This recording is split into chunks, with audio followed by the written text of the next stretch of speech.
আমাদের এমিনেন্সের আগাছা দমনের আধুনিক সমাধান আছে, এটা নাম আছে দমন। কি নাম? দমন। এই দমনটাকে আপনার জমিতে কেউ দিচ্ছেন? দিচ্ছেন ভাই? আর দমনটা দিলে আসলে কি হয় একটু বলেন তো ভাই? ঘাসগুলো ফোটে না, তাই না? মানে নষ্ট হয়ে যায়, পরে আর হয় নাই তো।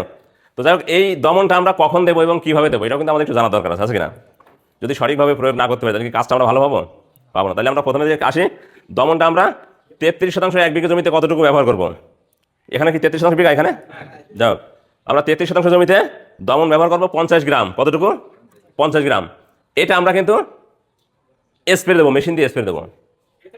কিভাবে দেবো? দেখেন, আমাদের ওষুধ হচ্ছে কতটুকু? 50 গ্রাম। কতটুকু পানি দিয়ে আমরা স্প্রে দেবো?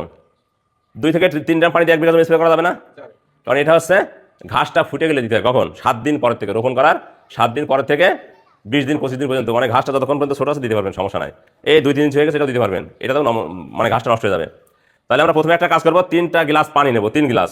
বা আপনি ছোটো যে পেপসির বোতল আছে না, এই পেপসির বোতলে 3 বোতল পানি নেন। নেওয়ার পরে এই প্যাকেটের মুখটা কেটে সুন্দর করে পানির মধ্যে গুলে নেন, ঢেলে দিয়ে কাঠি দিয়ে নাড়াই নেন, যেন ওর মধ্যে কি জমাট বেঁধে না থাকে। গলানোর পরে ওই 1 বোতল করে নেন, 1 গ্রামের মধ্যে দেন, দিয়ে এভাবে সুন্দর করে মানে ঘাসটা একটু ভিজায় স্প্রে করতে হবে। ঘাসটা ভিজায় স্প্রে করতে হবে। আর যখন আমরা এই ঘাসের জন্য স্প্রে করবো, তখন আমাদের জমিতে পানি থাকবে কিন্তু অল্প অল্প, ছিপছিপে পানি। যে জমিতে বেশি পানি আছে সেই জমিতে আমরা দমনটা দিব না। যেখানে বেশি পানি আছে সেখানে আমরা দমনটা দেবো না। এই দমনটা হচ্ছে অল্প পানির জন্য। যখন আপনার জমিতে দেখা আছে সমস্ত জায়গায় অল্প অল্প পানি আছে, এটা দিবেন। যখন দেখবেন যে পানি নেই, কাদা আছে, নরম কাদা, এটা দিলেও দমনে কাজ করবে, সফল হবে, কিন্তু সমস্ত ঘাসগুলো এটাতেই নষ্ট হবে।